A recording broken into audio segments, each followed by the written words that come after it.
Hey, this is Jenny with Rider Magazine, and I'm out here in the beautiful Alabama hills here on the Eastern Sierra in California on the brand new Triumph Tiger 900 Rally Pro. And I just wanted to kind of take a minute to give you guys a little bit of my thoughts on what this bike's like to ride. So let's check it out.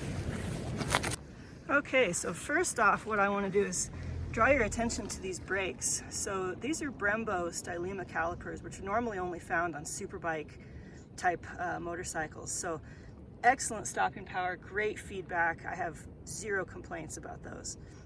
Take a look at these rims. So these are tubeless spoked rims, which I like because I don't like patching or fixing flats with tubes.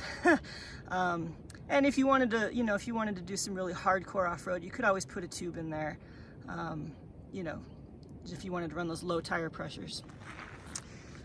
Now you can see the split radiator under there, the radiator, or the engine guards rather, and a little aluminum skid plate. Center stand does come standard on this bike, and you can see the cleated foot pegs there.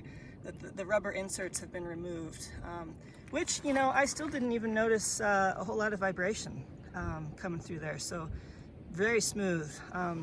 This engine is just glorious. They've made some changes for this year that give it a bit more character, a little bit more of a V-twin feel. Sounds awesome.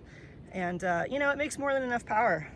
For me, riding one up, even fully loaded, it's perfectly adequate.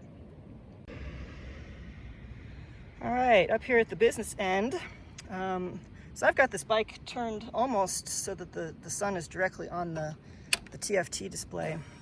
I just want to show you how nice and bright it is once it goes through its little warm-up process here. Or good morning. So there you go. You can see, first off, you can see that I'm low on fuel. Fortunately, I'm close to town, but nice, huge, bright display. And very easy to control using the knobs over here. So you've got your toggle button here, you push it to sort of select things. Ride modes are right here, cruise control is here. Very easy to use controls on Triumph's part. And then over here is your kill switch and home button if you ever just need to get back to the home screen. The Showa fork is 100% adjustable, so you can see the adjustments there. No tools required. And that is the magic word, heated. So both the rider and pillion seat are heated, and they do have separate controls. So here's the pillion seat controls. The rider seat controls are up front with the switch gear. And then you also see there's a little DIN plug back here if you wanted to plug something in, iPhone, something like that. There's a compartment under here where you can store it. Okay, so now I've kind of moved the bike around and popped the seat off so that we can take a look under there. First, here you've got the rubber inserts for the foot pegs. You've got a tool kit right here. These are the cables for the heated seat. And then the rider seat is adjustable, height adjustable. I've been riding with it in a taller position. I have a 34-inch inseam, and with the suspension sag, I can easily touch the ground solidly with both feet. But if you were to want to adjust that, all you have to do is pop this to the next lower, and same with this one back here. Just pull it out, pop it down to the next lower position, put the seat back on, and you're good to go.